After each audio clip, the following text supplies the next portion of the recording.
So guys আমি আজকে আমার মাকে পুরোভাবে ইগনোর করছি, ঠিক আছে? আমি ব্যাপারটা হচ্ছে আজকে কি রান্না হয়েছে না হয়েছে আমি ঠিকভাবে জানি না, তো আমি কন্টিনিউ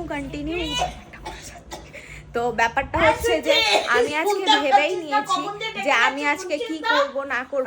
আজকে রান্না বান্না ঠিকঠাক ভাবে হচ্ছে না, আজকে কি হচ্ছে না হচ্ছে আমি ঠিকভাবে জানি না। তো আমি আজকে ভেবেই নিয়েছি যে আজকে রান্নাটা